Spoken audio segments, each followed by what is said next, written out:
Hey guys, this is actually Kang of Horizon Esports, and I'm joined by Zven, I guess still bot laner of Dignitas. Yeah. As he soon looks forward to once again performing at the analyst desk. Yeah, I'm performing at the finals. Yeah, at the LCS final of 2024 summer season. Hey Sven, What's up?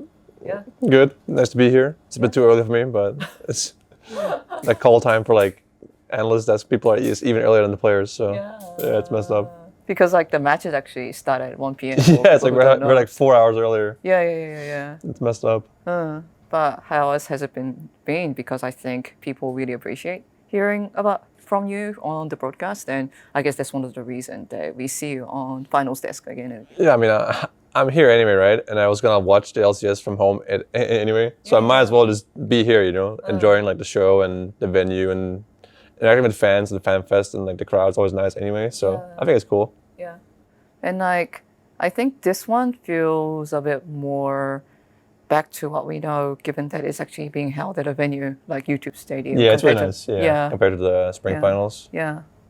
Also a good experience for like all the players that didn't experience it yet. Like TL didn't actually play in front of the crowd when they won last spring, so I think they deserve it if they went today, obviously.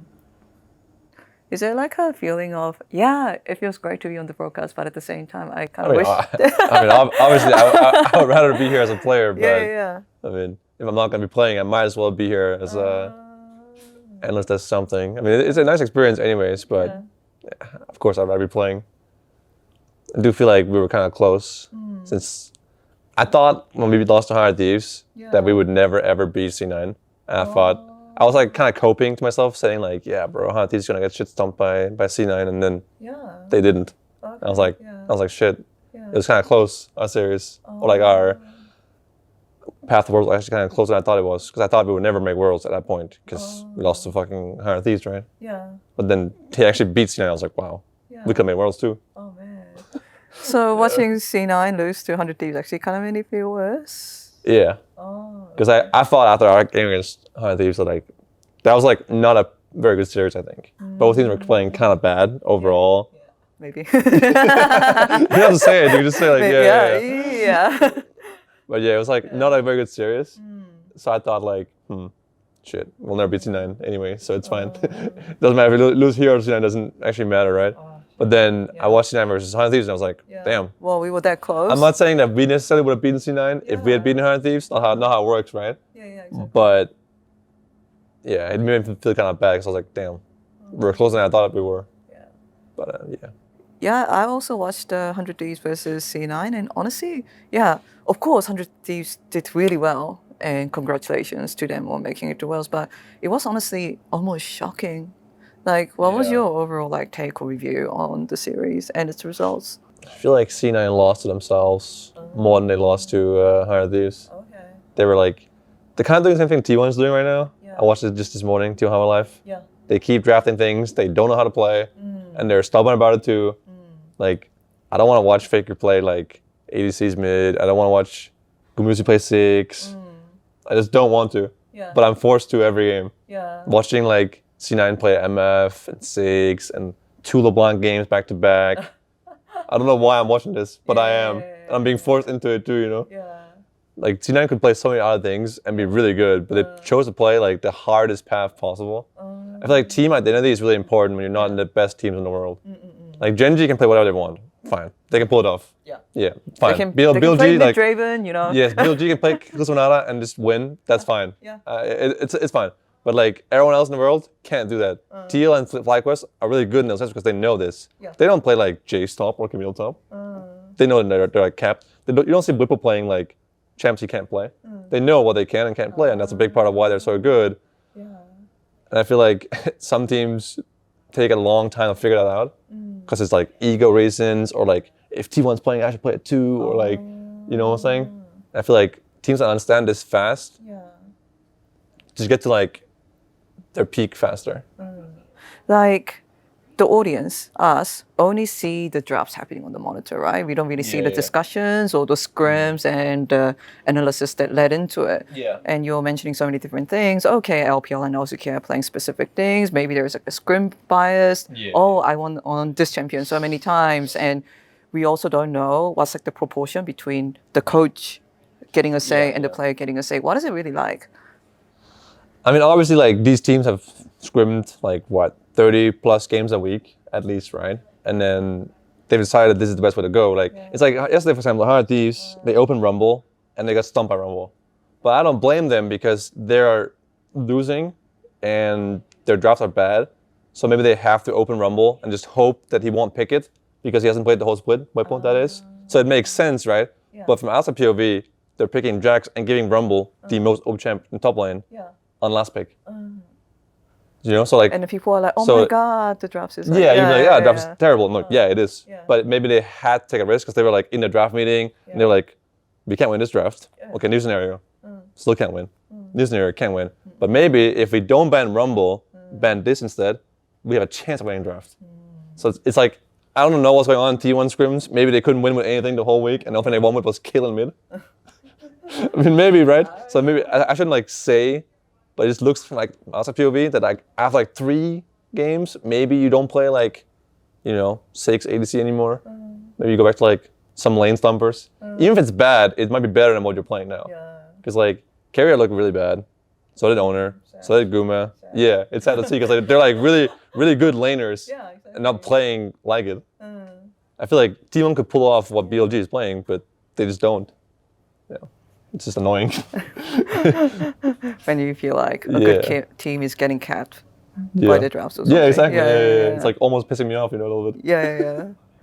So we talked about what happened with T1. We talked about what happened with C9. Can we talk about what happened with Dignitas?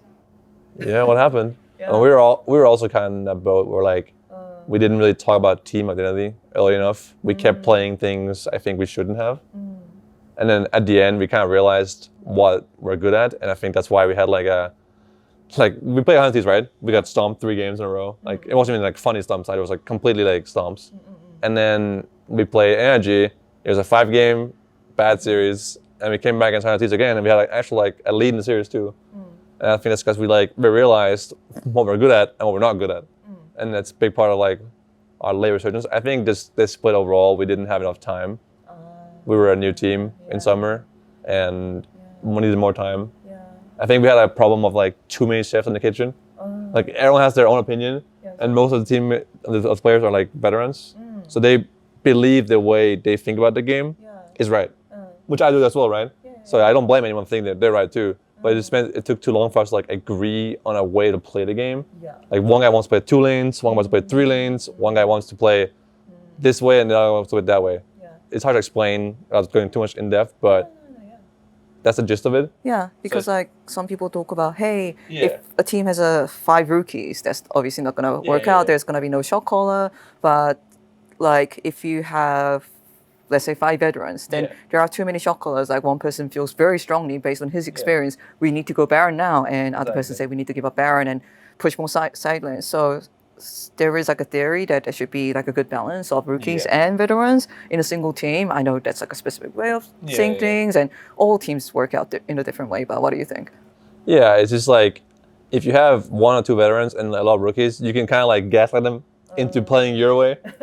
So like let's say like Thieves, right? They have like only like 1 player who's experienced. Right? It like has some previous experience, but still, right?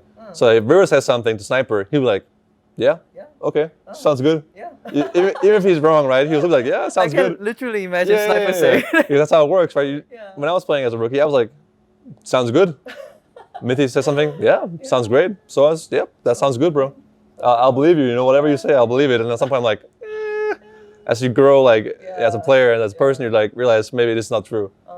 But for us, it was like, we're a new team. Now I had played with everyone in the team before this split. I played with PK and TSM, I played with Isles in C9 for a little bit, I played with Jensen in C9, and I played with Licorice in C9, right?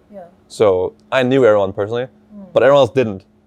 So I had to be like the facilitator, the bridge or whatever between people.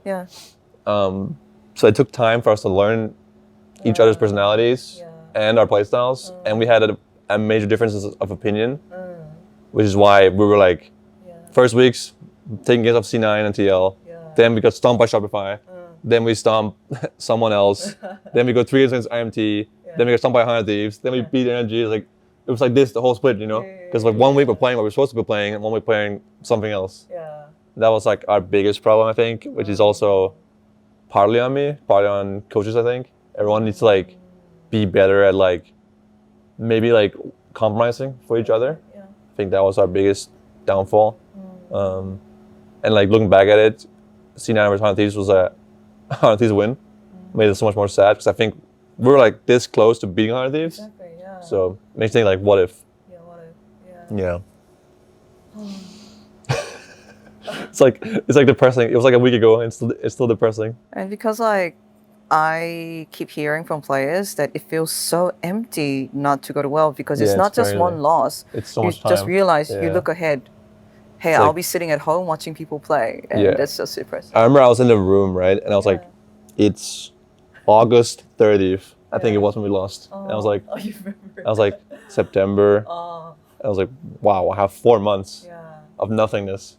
Usually like in December and stuff, you start like, you know, you start boot camping. If you're going somewhere, you start like playing the new patch and stuff. But like 4 months, bro, that's a lot of time. I was like, literally waking up and realizing you don't have scrims tomorrow. Like just that. I was like texting my mom, like, I'll be coming home like October 27th or something, you know, after Worlds groups when the Western teams exit.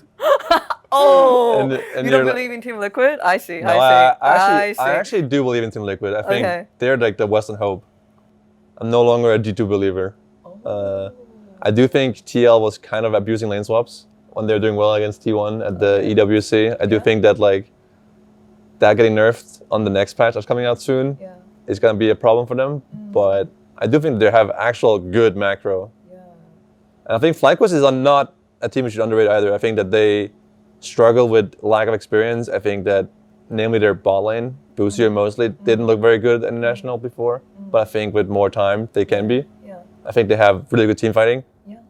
So it's like FlyQuest has good team fighting and good skirmishing, like scraps, while TL has really good macro. I think that if they both get time, I think this year Worlds was earlier, right, than last year. Last year there was the Asian Games. There was like a really long boot camp, which helped some people, didn't help us. I'm not mentioning anything. You were like, by the way, we failed then. We had a really long boot camp, and it can be good for like practice, but also bad for mental if you like lose too much in scrims, right?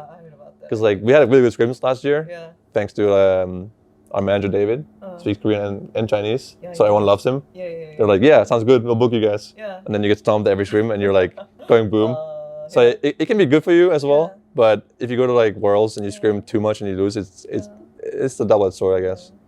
But yeah, I think TL and FlyQuest can actually do pretty well at Worlds. I think this has to be... TL probably is the hope. Oh, the hope of the West. That's like a curse. That's a cursed title. I mean, G2. 2020, Let's go G2. 2020 at TSM, remember? They were the hope of the West. Were they? Yeah. 20 what? What was that? 2020 TSM. Were they really? I think like they were really hyped up. I was praying for the downfall personally. Oh, wow. Okay. It's like this annoying thing when like I want TSM to do well, right? Because they're playing in my region. But they, one, beat me, and two, they're like my competition, right? If it's not me, I don't want them to win. You know what I'm saying? It's like it's like a big problem, right? Hey, you're like I want TL and Fly to do well because they're playing in my region, and I don't want this to be a joke.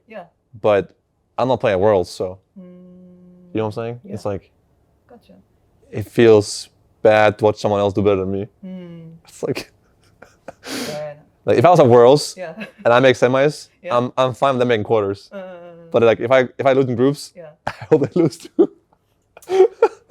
Hey, you're being honest. Hey, Zven, to the left of me, the right PR person is staring at me very intensely. She's like, I'm saying it like, so the camera can understand it. I have to send you off to a very important task that is analyst desk. Any final words you want to do? I have a tech check for analyst desk. It's very important. Yeah, exactly. Yeah. You're casting the LCS finals. You're not casting, I'm on the desk. Okay, you're analyzing the two hopes of West going against that one is another. true. We gotta make sure that the technology works. Exactly. Yeah. No, thank you for having me. Any final words? Or let's say goodbye? No. Okay. Bye.